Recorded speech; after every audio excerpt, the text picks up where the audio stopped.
Thank you very much for coming. My name is Matthew Reason, and I am the Director of the Institute for Social Justice at York St John University, where I'm also a Professor of Theatre. And I quite like to say that because that's not a combination that maybe people always expect, but it's really important to think that these kind of questions are not the sole preserve of people with backgrounds in policy and so on, but are, that there's something particular that we can all bring to these discussions.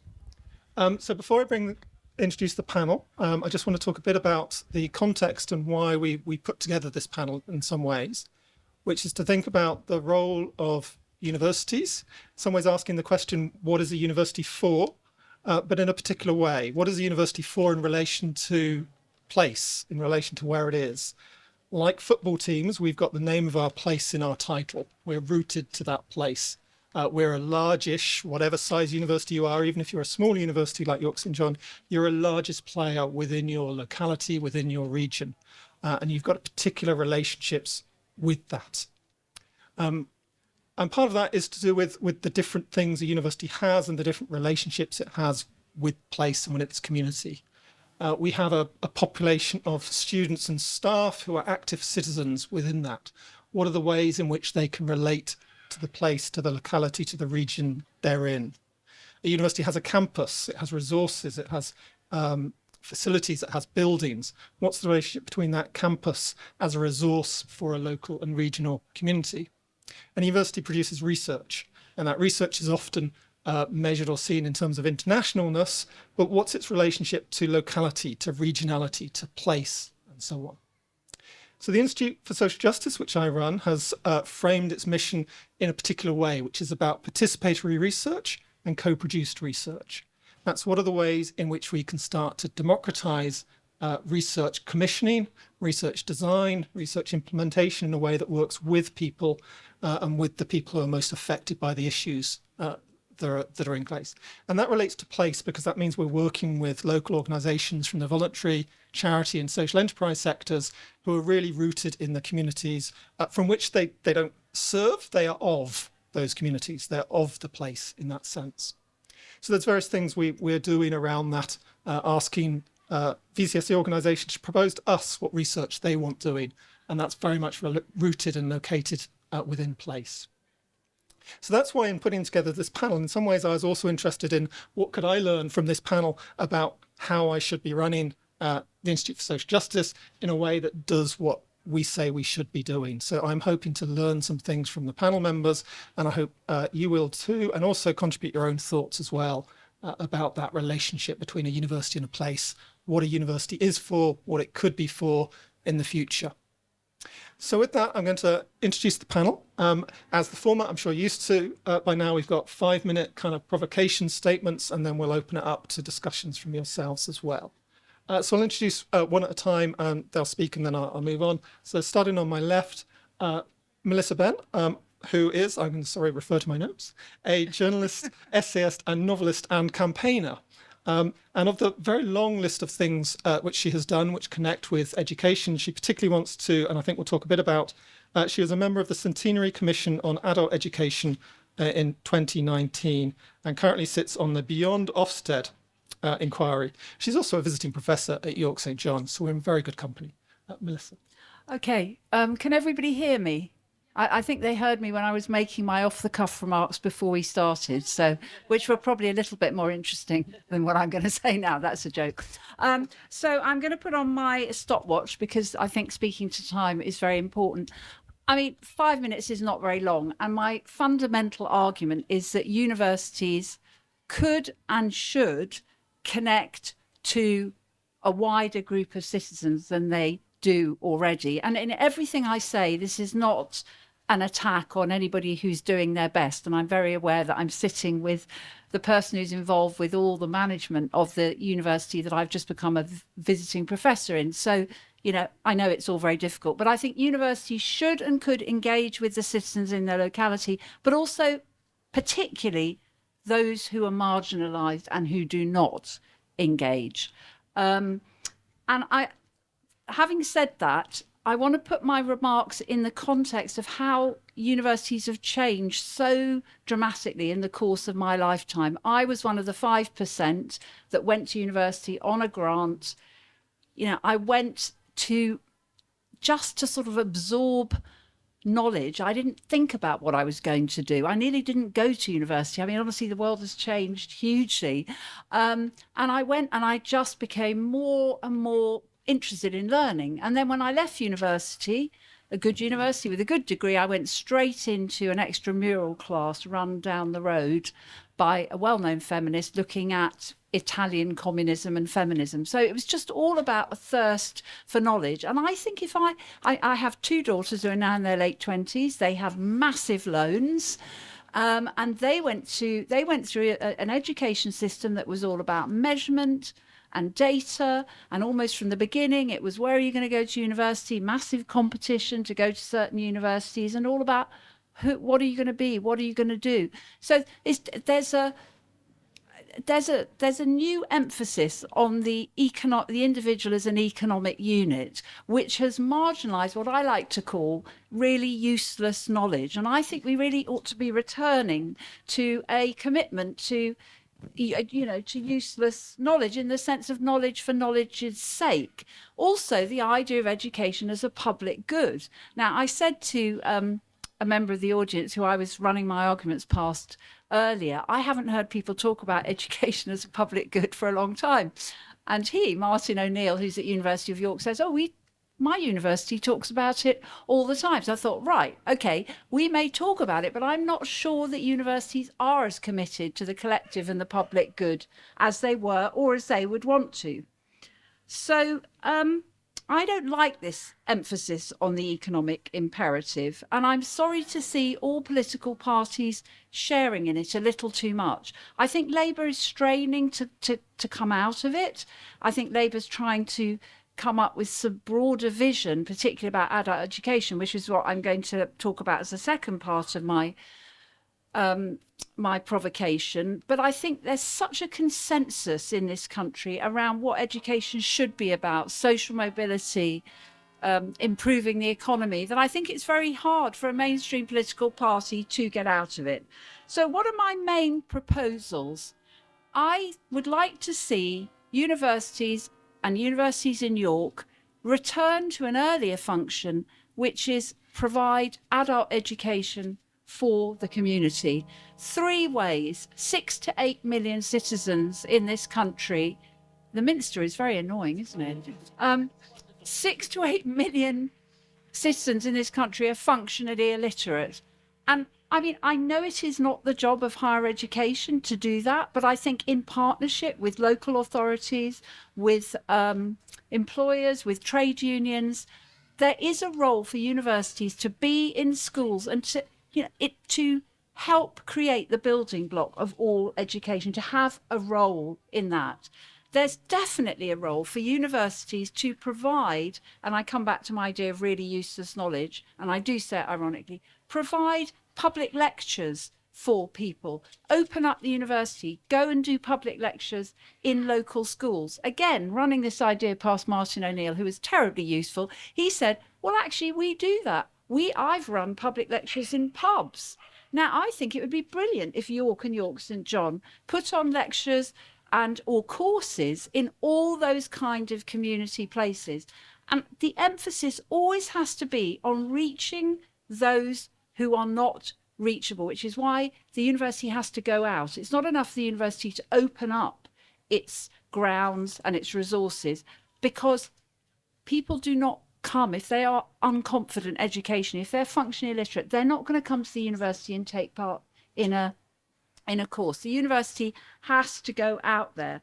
I also had what I thought was quite a good idea, which was that if you work in a school or an educational institution or the university itself as a caretaker, somebody providing meals, running a creche or whatever it is, that part of your contract of employment should allow you to get access to courses in 1 or 2 things a year that you're really interested in. Again, with not about upskilling and, you know, AI changing the economy and how we all have to get new jobs and 4 jobs a lifetime, just because you're interested in it. Because my human experience has shown me that everybody who studies things that they're interested in, always it goes on to help them develop. And eventually it does contribute to GDP or the health of a community, but that's not the point of it. So I can see Matthew is looking agitated. Am I past my 5 minutes? No, he's not looking agitated. He's one of those very good chairs that doesn't look agitated. So the final thing it's always good when a speaker says, the final thing I want to say is adult education as a whole has been cut over the last 10 to 15 years, but actually new forms of adult education have emerged. I think festivals like this are a form of adult education. I think the literary festival, I speak at so many literary festivals, they are a new form of adult education, but they are, of course, the same circle of people who take advantage of it. It is those who've already got an education, those who've already got qualifications, and they've learnt how to learn. So we have to step outside that and as I say, reach those who haven't learnt how to learn, but for whom learning would be hugely beneficial. That's my contribution. Thank you very much. So as all points we may, and I'm sure we'll come back to, but moving down the row. So next speaker is Professor Nick Rowe, who I realise if I start, Nick is director of Converge. If I tell you what Converge is, he will have nothing left to tell you about, so I'm not going to. Nick is a very close friend. We go on cycle rides where he solves all the world's problems by the time we get to the end of them. And we don't know why the world is in such a mess anymore. So Nick, go ahead. Yeah, thanks very much, Matthew. Melissa, I very much agree with what you have to say, but one thing I disagree with, it is possible for people to come into the university. We can make that possible, and I think Converge has done that. So I'll talk to you about that. I'll talk about that in a moment. So Converge offers courses to adults who use mental health services, which take place in the university throughout both semesters. I'd like to begin with an image of a university quad looking inwards onto the lawn of the quad. There's one at York St. John, but I'd like to imagine that turning itself inside out so that the university begins to look outwards. I think what we've done at York St. John with the Institute of Social Justice, I think Converge is doing that, is turning the university inside out. And Converge is an example of that. We provide a sustained and direct contribution to the community that's a mutual benefit to students and staff, as well as those who experience mental ill health. So the idea is simple: to offer short courses in the university to local people who experience mental ill health. In over 15 years, we've offered courses to adults in theatre, music, creative writing, philosophy, research methods, fine art, and many more. In this academic year, 265 adults have enrolled in our course. That's 265 people who identify themselves as having lived experience of mental ill health. 62 university students have been involved in the delivery of the courses, the support of people who are in the courses, and the evaluation of the work. We've offered 53 courses this term. So this is possible for a university to work in this way. We have a choir, a theatre company, and a research group, which comprises of people with lived experience, and our research group do external evaluations. Our choir sing publicly quite often at the Minster at Christmas time. Our theatre company perform in the Theatre Royal. In order to do this, we work closely with the NHS and their staff to provide the learning support for people to take part. It's animated by 3 principles that have been crucial and may be crucial in allowing people to come in. The first is we regard people as students, not service users, not patients, that they come in as students. The mental health identity is corrosive. It overshadows people's hope and aspiration for the future. We seek to challenge that. Secondly, that we run courses, not therapy. That's a really important principle. We offer education, not therapy. We don't focus on people's mental health. And thirdly, we involve university students in delivery support and evaluation. So it's an educational project with the university at its heart, I like to say the university is the hero of Converge. It's the USP. So we called it Converge because of the convergence of interests of a university on the one hand, which needs real life experience for its students, and mental health service providers and the NHS and others who need a service and a provision that's non-stigmatizing, that's aspirational, that brings hope to people. And this notion of convergence, that's why we called it Converge, is the engine that drives the project and makes it possible. It's the engine that makes it effective, but also, and I think it's really interesting, it's the engine that makes it economical as well, because we are able to release the resources of the university in this way. So let me just, so one last thing, yeah. Universities are places of aspiration and hope. The aim of Converge is to harness the resources of the university, its staff, students, knowledge, skills, and research for people who would not ordinarily get that opportunity. So let me just give you some examples of this convergence, just to bring it to life. So a student supports someone to take part in the choir, meeting them beforehand, singing with them, and then afterwards supporting them to leave campus.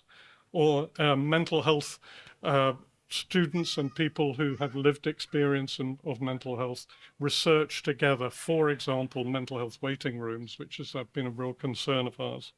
Or theatre students perform together with Converge students, as we call people, in our theatre company. Or art students make work to exhibit at Foss Park Hospital, and that's regularly happening. So the aim is, let's go back to that image, the aim is of a university quad turning itself inside out to look out towards the community and to work with a group of people who often don't have the opportunity to take part in higher education. Thank you. Thank you, Nick. So moving down the line, Dame Julia Unwin, who I know she's gonna, yeah, I knew she'd roll her eyes when you said that. So Dame Julia, amongst a very long list of things here I'm not gonna read out, was for 10 years Chief Executive of the Joseph Rowntree Foundation in York. At a recent panel, I've also discovered she is working on the Data Foundry, which is a fantastic name of an organization, looking at how society engages with big data in a civic and responsible manner. It goes on and on and on, Julia, doesn't it? It does. I'll stop there. She is also on the Board of Governors for York St John University. So, Julia, please. Thank you, Matthew. Yes, I am a very proud chair of the Board of Governors of York St John University, but unlike other speakers, I'm not going to be talking about York St John particularly. I want to talk about universities and their role in a place, because I think universities fundamentally shape the place they're in, and it can be for good, regenerative, as our title says, or it can be extractive and for very much for bad. Universities are, in the American language, anchor institutions. You talk, Nick, about turning the quad inside out. I'm thinking of universities as institutions within a place whose every decision shapes that place.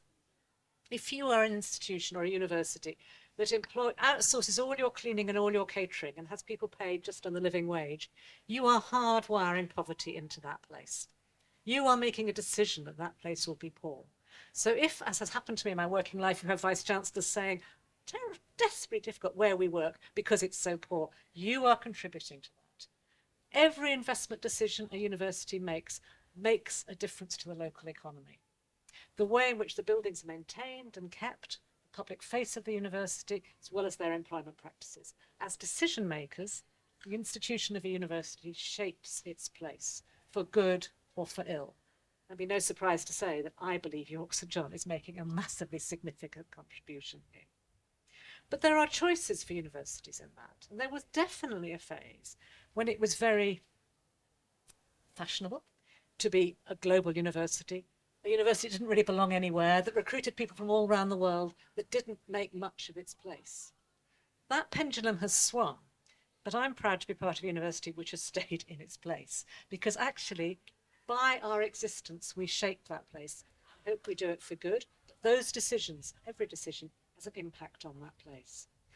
I think the choices that universities make, how they employ, how they recruit students, how they make investment decisions, are just as important for regeneration as building a massive science park or doing something fantastic, innovative in some other part of the town. Those are the decisions that shape what a place is like. Second way I think universities really matter is because pride in place matters. Now, the government have a programme called Pride in Place. We've all got used to laughing about it, because it tends to be about putting hanging baskets up. But actually, if you look at the ONS survey about what people care about, they really care if their place looks decent. They really notice if it's overrun and the verges are not maintained, which is true in so many of our cities. They really mind if the high streets are empty. And remember, high streets and town centres, it's only for 30 years they've been retail centres. They're not going to be in the future. Universities are part of the answer to how do we make our places attractive places we can be proud of. I think it really matters that universities contribute to that sense of pride in place. And if they distance themselves, and if they pretend they're only there by accident, they're not part of their heritage, but they're also not much part of the future. And universities, as Matthew has said, are uniquely organisations that are of a place. I said in one talk recently, it was only the Open University that I could think of that didn't have a place, and was told there's some arts university that doesn't. But by and large, universities are a place. The board I chair cannot say, do you know, business isn't going that well in York, I think we'll move somewhere else, in the way that Marks and Spencers and Morrison's and Tesco's and everybody else is able to do. So university, you are of your place, and so therefore you have a commitment and a contribution to make to that place. So that's the second reason I think it really matters. And the third is more nebulous, but I believe it incredibly strongly. I think universities are places of the future, and our investment in young people, York St John has people of all ages, but our investment in young people and our understanding of what drives young people could not be more important at a time when we are, as a society, so divided obviously on race and ethnicity and faith, so divided in terms of wealth and poverty. But we are also crucially generationally divided. And the one thing we know about our current really parlous state is that different generations find it hard to speak to each other, find it hard to understand. Intergenerational resentment is, I think, one of the dangers we face in our currently really precarious place. I think universities with deep connections between generations, a close understanding of what is driving young people, and a really acute listening ear to the very different concerns of young people. I suspect I went to university about the same time as Melissa. Life was different there. There were very few women for the first, in that case anyway, but things were very different. And we have, as a society, to focus on what the next generation are going to want of us. Because I think we're pretty angry, pretty fed up with some of us who went to university in the 70s. We need to listen really acutely, and I think university is a place for doing that. For those three reasons, I'd say universities are absolutely part of regeneration, along with other anchor institutions, and we are being drowned out by one as I speak. We are part of what makes a place. But we have to operate sensitively. We have to listen really acutely. And we have to continue to prove our value. Because if we just become part of that international global superclass, which has no place and belongs nowhere, I think we're letting down current students, letting down the place we operate in, and letting down the future too. Thank you. Thank you very much. So our last speaker before it is your turn is Professor Ronald Barnett, who is Emeritus Professor of Higher Education at the University College London Faculty of Education and Society. Again, a very, very long CV, but I think the main point is an extensive kind of career-long engagement in thinking about what higher education is in practical and philosophical terms. So, Ron, please. Thank you very much, Matthew. Great to be here. Always difficult to come last after such splendid talks, but I'll see what I can do. In the old days, when I say the old days, I mean medieval days, each self-respecting city wanted its cathedral. And then later on, in the 19th century, each self-respecting city wanted its grand railway station. And then we can come into the 20th century and each big city wanted its shopping mall. But now each self-respecting city wants its university. You can't have a serious town or city without a university. There is a close identity now being formed between university and town, which is really quite extraordinary and perhaps not altogether noticed. I want to place my remarks in an even bigger context, not only historical, but yes, global. Across the world, universities are changing quite remarkably, and inevitably, because we look at COVID, we're in a highly interconnected world, and universities are part of this fluidity.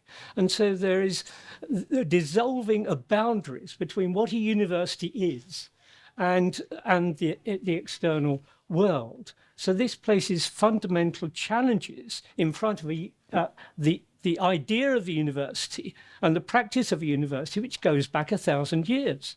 We're asking universities suddenly, and quite rightly, but still significantly, to transform themselves in the way we've just heard from Julia, to turn themselves inside out, to become quite outwardly facing. So it's a new idea of the university that's in prospect here. And that's a struggle. It's a struggle for those in the university, and it's a struggle for the wider society in coming to terms with this new idea of the university.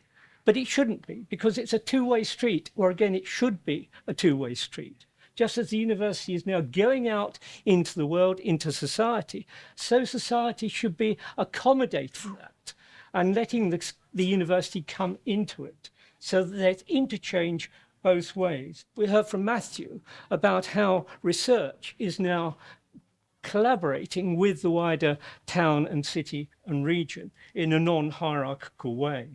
So there's an openness to locality, which is on the verge of being formed in new ways. We don't know what that is. We don't have a blueprint for that. Universities are working at this all over the world. And it's an astonishing set of transformations that are taking place. Universities are becoming new kinds of learning communities, and they're helping the wider region also to become learning communities in the way we've heard from the other speakers. But this, as I say, this requires fundamental change within universities. It's not going to be easy. It's not going to happen overnight. Fundamental changes in teaching and learning, in the pedagogy, getting students to engage with the wider world. I thought some of the examples that we heard about that are going on in York St John were quite remarkable, and I'd like to hear more about them. So students can become now, as it were, public citizens in their local community, getting out, engaging with the wider world, the wider society. But research too can start to take its bearings from the challenges and the issues in the wider society. But not simply, as it were, answering the questions which society puts to the university, but framing and forming questions and issues of itself as they look out into the world and see difficulties and challenges and, yes, impairments in the world. The university has to retain its critical orientation even while it goes out into the world and engages collaboratively with the world. But then we have real questions and challenges to wind up my 5 minutes. There are challenges as to whether or not the community is willing to recognize the value, the new value that the university is offering to the wider community. What are the opportunities for conversation, for engagement, and indeed for financing from the wider community? By and large, this has been happening for the last 20 years, and universities have been trying to do this on the cheap, so to speak. Where is the funding coming from? Where is the income stream coming from for these new kinds of civic ventures? And many universities are finding it very difficult to sustain these kinds of ventures. But there's also a problem because the wider forces on society, on the university, from the wider world, are fragmenting what is going on in the university.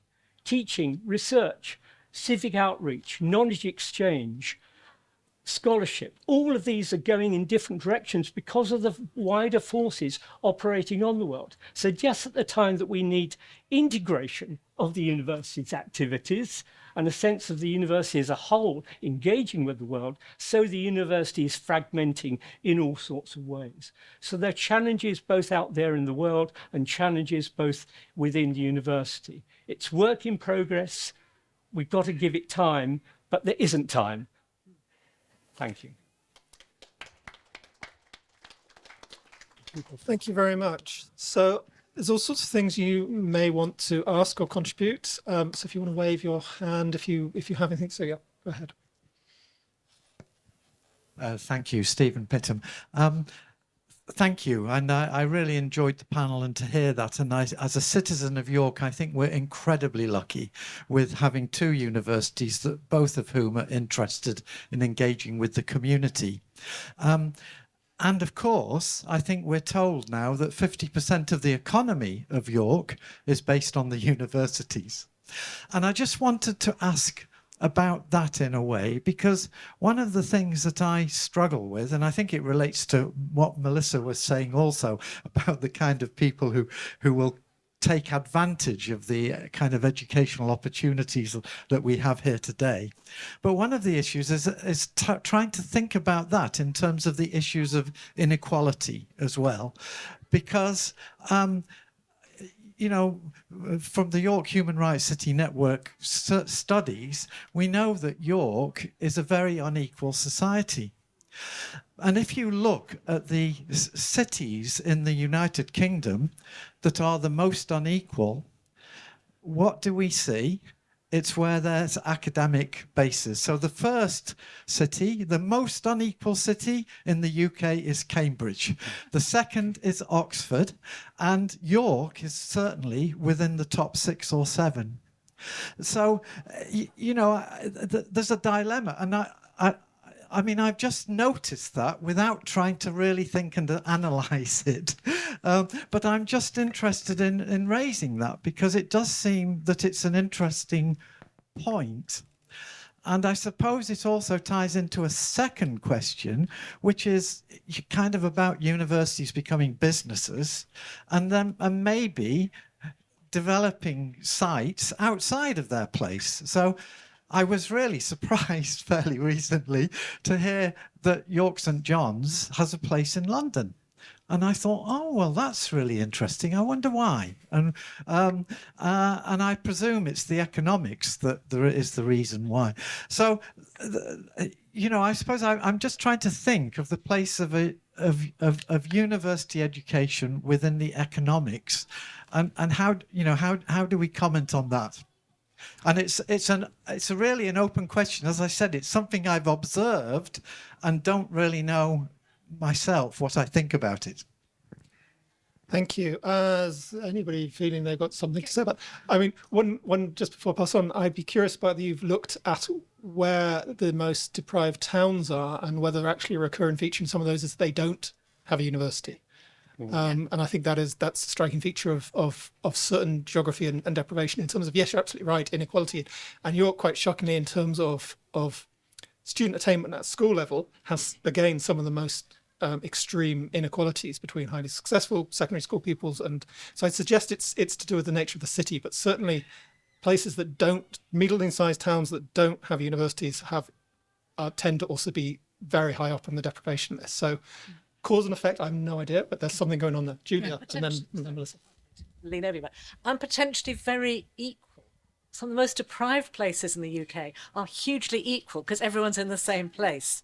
So, you know, Stephen, you and I have argued about inequality and poverty forever, so we won't rehearse it again. But there is something going on, isn't there, in a place like York and Oxford and Cambridge, which is deeply troubling because the difference is so vast. But there is something about the institutions which could, if they operate in the right way, do things to bridge that and to reduce it.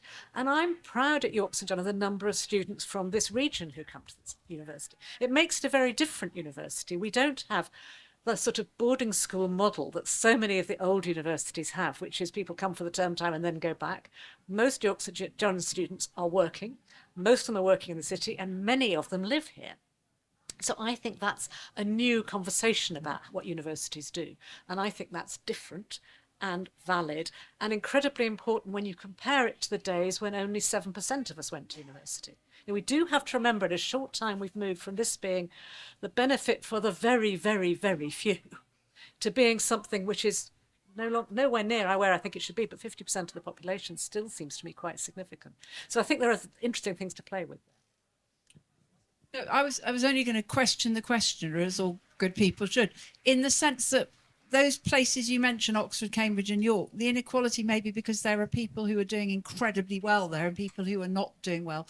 And then to take up Matthew's point, I went to Lowestoft recently, not to pick on Lowestoft, but it is, you just see it is universal deprivation. So you wouldn't have an inequality measure, but you have much greater poverty overall.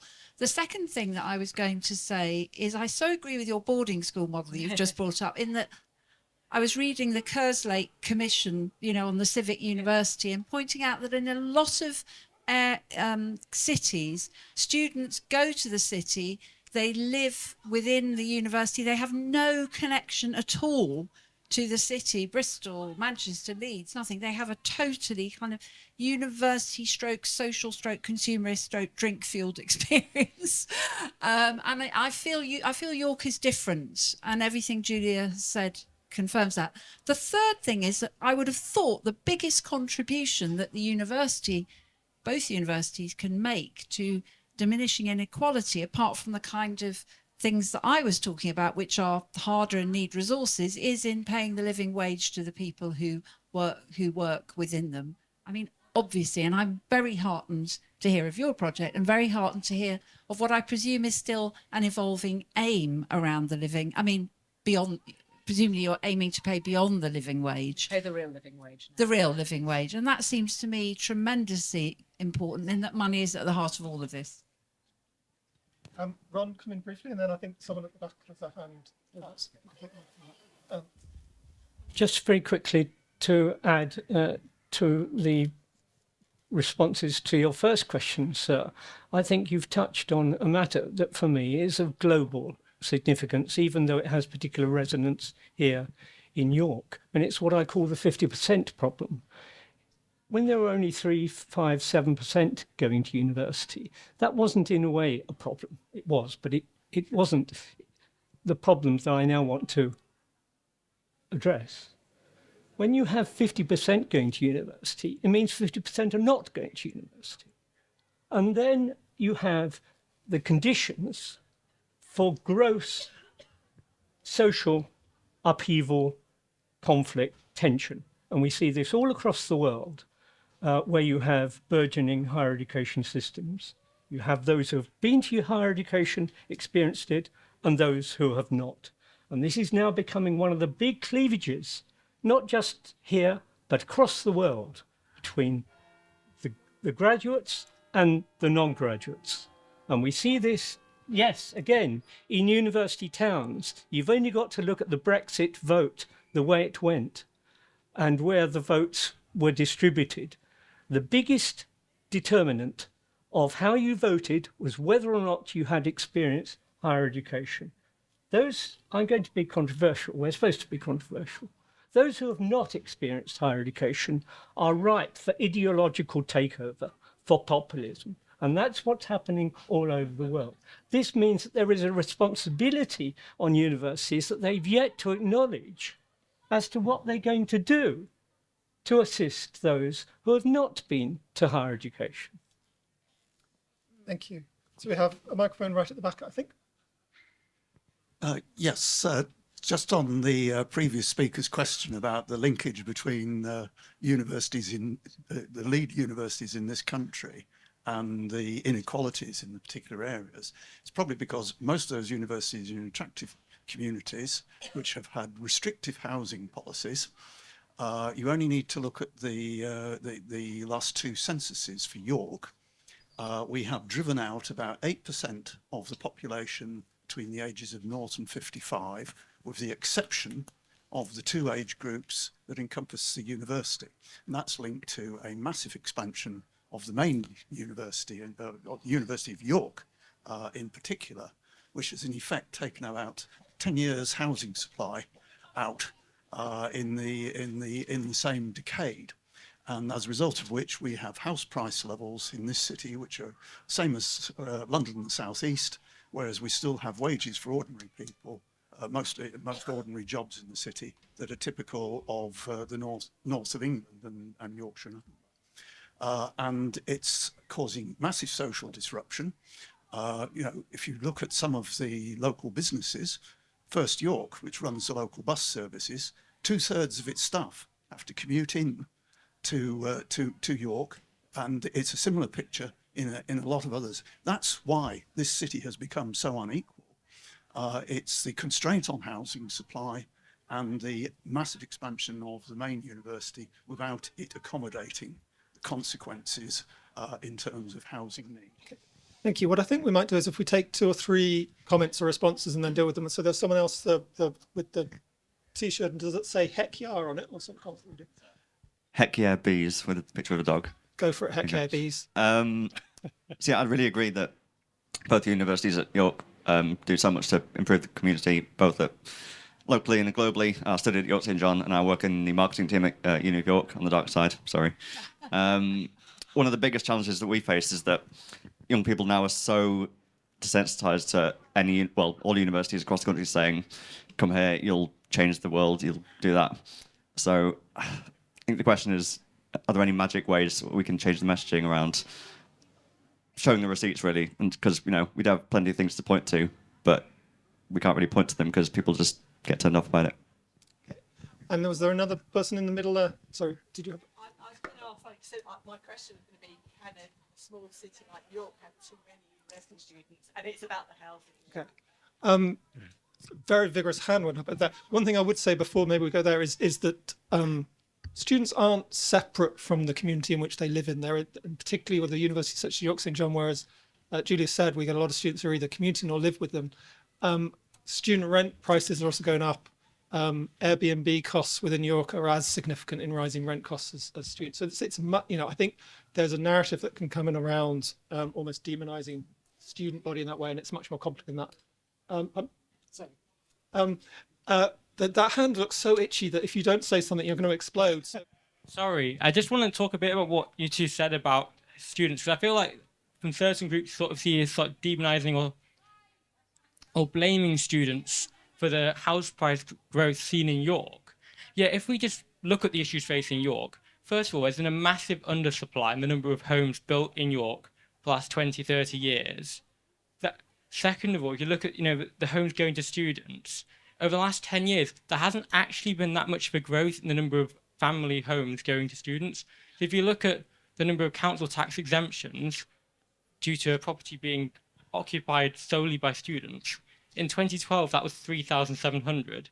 In 2022, that was 3,900. Just an increase of 200 homes fully occupied by students in the York local authority. The increase in house prices seen is mostly just due to not building enough.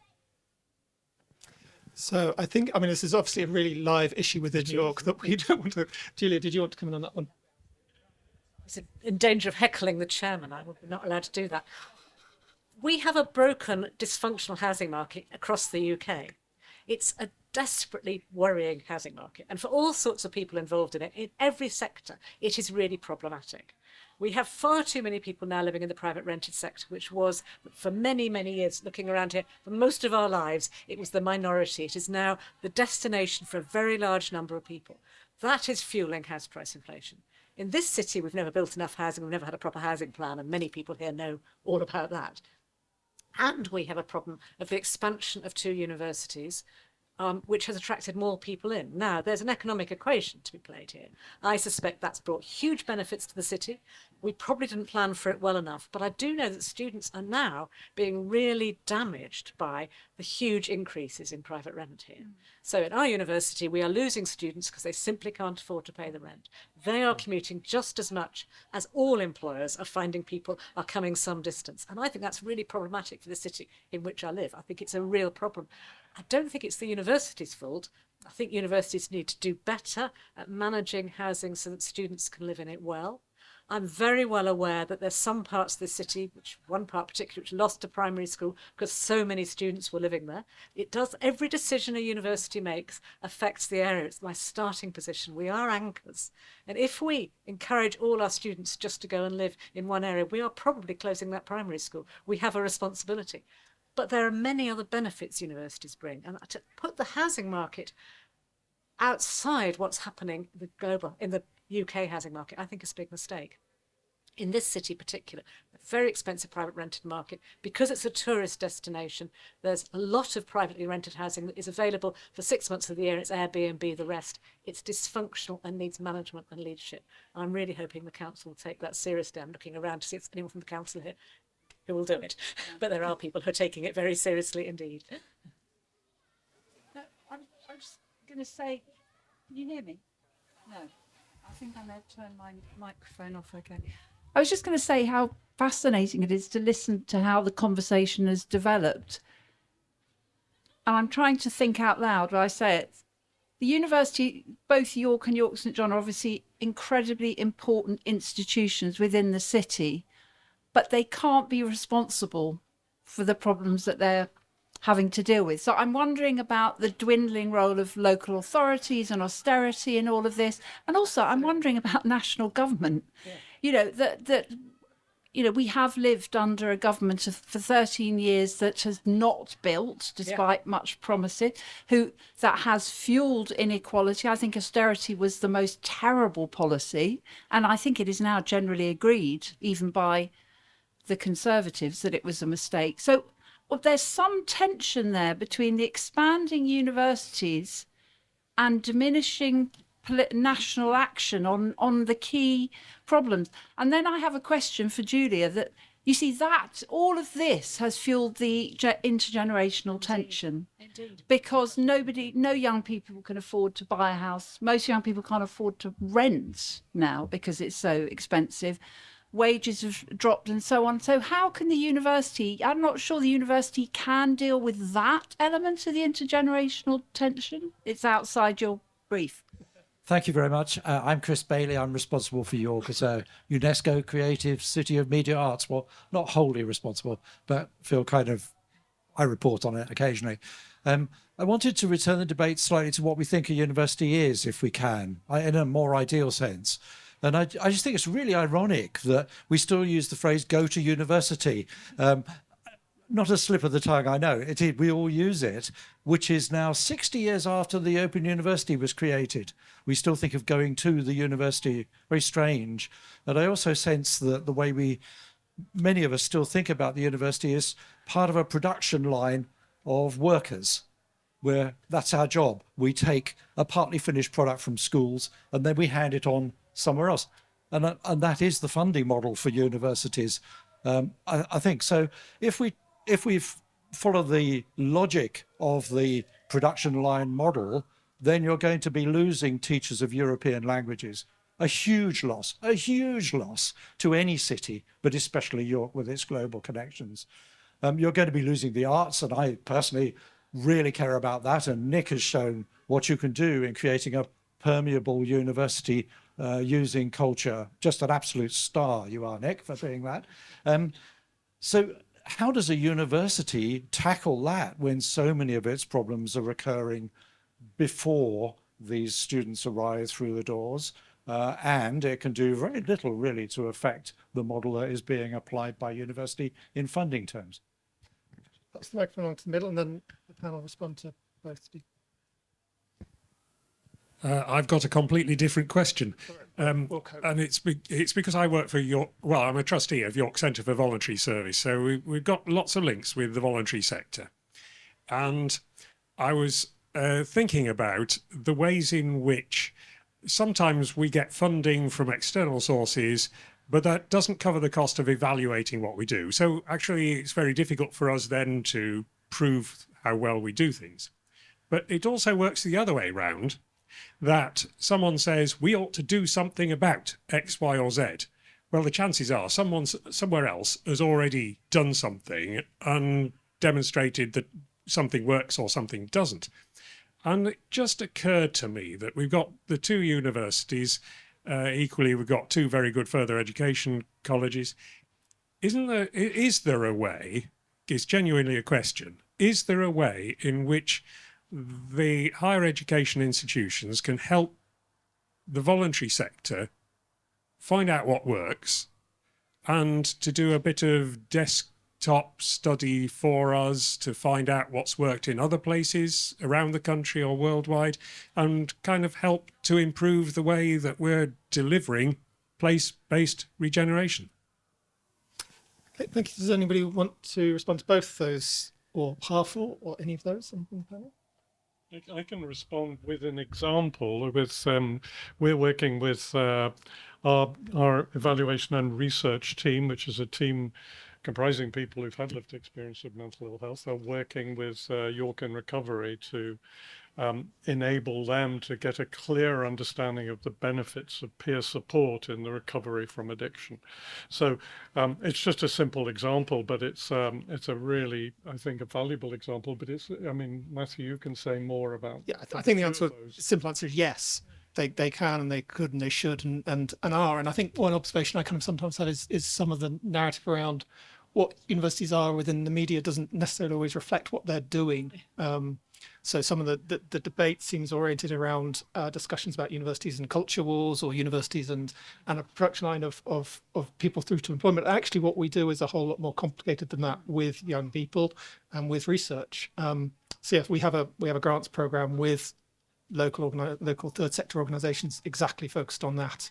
And the idea is that we're working with the people who have a knowledge and understanding of these issues, and there isn't a hierarchical difference between that knowledge and university knowledge. They're different, and when they work together, that's how we solve these kind of problems. I know, Ron, you were talking a bit about that kind of non-hierarchical knowledge as well. All I would say is that there are opportunities here that I think we're missing. I think both speakers, in a way, have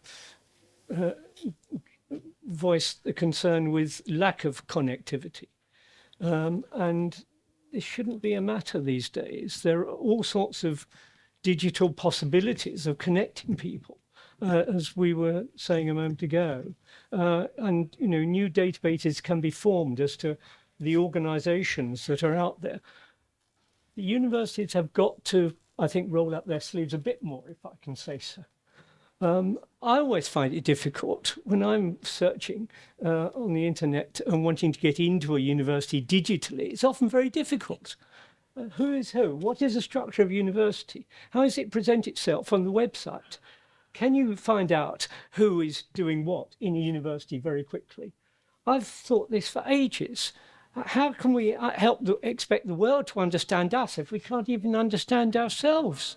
It's an extraordinary situation that we're in. So I think we've got a lot to do, but I think the wider society, cities and regions also have to help us. We've got to get closer together. But as I say, the funding systems, the evaluation systems, the way in which we present ourselves and have identities in the world, we do have to publish to the world in world-leading journals. All the forces are disaggregating what we do and are pulling us out. So there's a lot more work to be done on all fronts. Keith, we got time for one more question over there. Yes, I was just thinking about the we talk about some of the issues with housing, lack of skills or foresight from the local authorities, and it's a familiar thing across all the sessions we've had the last 2 days, isn't it? Stripped back state leading to so many problems. And I was just thinking then about place-based regeneration skills within universities. Is there a place where universities can actually add that extra capacity to support, for example, our local authorities? Is there any examples from other parts of the country you know of where actually those skills have been used to actually make tangible differences at a local level and help those local authorities that have been stripped of so much resource? I'd be happy to say something about that. I mean, I think what needs to happen for that to happen, there needs to be a mutual benefit to the university of offering something into the community, in which there's a kind of, and I've used that word before, a convergence of interests of an organisation like the City Council here in York and the university. When you get that moment of mutual benefit, then really interesting things can happen. I mean, that's what's happened with Converge, but other projects around the country. I think there needs to be that. Both have to benefit from it for it to work and be economically kind of plausible, really. I think we have to be realistic. I know you're going to come to an end because we keep being told only a couple of minutes left. Universities are have a destiny and can do all sorts of things. There have been times when universities have not behaved in ways that made them good corporate citizens. There have been times across the country, probably across the world, when universities have been extractive in the way they've operated. And that may still go on. But universities, I think, have a choice about whether they are part of their place or not. And as I said, all their decisions start to shape that place. So the question Chris Bailey was asking is, what are we here for? We have a license to operate. But we could be pushed by some forces into running a production line of turning out young people, charging them a lot of money and leaving them in debt. Or we can make a decision that we will use our economic power in the place where we live to try and work with others to improve things. But we're not going to fix the problems on our own. Universities are also now less starved of cash than most other bits of the public service, but they're not as independently wealthy as many people would think that they are. We have got to make those deals as we go along. And I think the new civic agreement that's being developed in this city is a clever way of Higher York to say, not just the universities, but obviously the further education colleges, we've got something to offer in this place. But you've also got something to give us, because we need to find a way of making sure that we're adding as much value as possible. I don't want York St John, or indeed the University of York, which I know well, just to become Ivory Towers on the hill. I don't think they want to do that either. But there has to be some mutuality about it. And that's why I've been interested in some of the work that's gone on there. I think there's huge potential. But we are doing this at the most precarious, most difficult time for this country that certainly I can remember. We are doing it with depleted organisations that are all running on empty. There's no point pretending that there's somebody there who's lavishly going to make things work. We're going to have to share our resources in very different ways. And I think that involves us all behaving rather differently. I think that's the challenge that you've set us in this question. Thank you. So as we have come to the end, so I think if we give everybody on the panel, apart from Julia, who's had her last say, I think, 30 seconds to wrap up. So starting with you, Melissa. Oh, barely clear my throat in 30 seconds. So actually this discussion has slightly made me change my mind, which is always a good thing. I came here with views of what universities should do, and I still think they should. I think the biggest problem in our society is polarisation. You could say between the 50% who go to university who don't, the educated, the non-educated, the poor, the affluent. I definitely believe that. But I think universities are well placed to share what they're supposed to be there for. It's not a production line. I worry it is a bit of a production line, not York St John, but any. Share knowledge with those who have been excluded from knowledge. But the thing that's changed my mind is, because of austerity, because of the starving of the state, are we asking universities to do a little bit too much? And I hadn't thought that before. So Matthew should be pleased that panelists slightly change their mind as a result of being invited up to York to contribute their views. I think that anybody changes their mind about anything is an achievement in this day and age. Nick. Yeah, I just wanted to share a finding of a 2-year evaluation of our project. A really interesting finding was that when students met together with people who might have had long histories of mental ill health in the city, there was a mutual learning, each learning from each other, gaining things from each other. That was coming across really clearly. So knowledge exchange is working both ways. And that I found that very exciting, that meeting of people who wouldn't ordinarily perhaps come together. Thank you. We've spoken of universities as if they are unitary organisations. They're not. They're complex assemblages of all sorts of functions and activities. And they're most extraordinary and complex places, and we don't understand them. Even those who work in them, we don't understand them. This new agenda is an enormous and important agenda coming onto universities on top of everything else they are doing and struggling with. Universities are moving gradually in this direction, but they need help and support and encouragement and inducements, and most of those are not there yet. So thank you very much. If we could say thank you to the panel for presenting and to yourselves for listening. Thank you.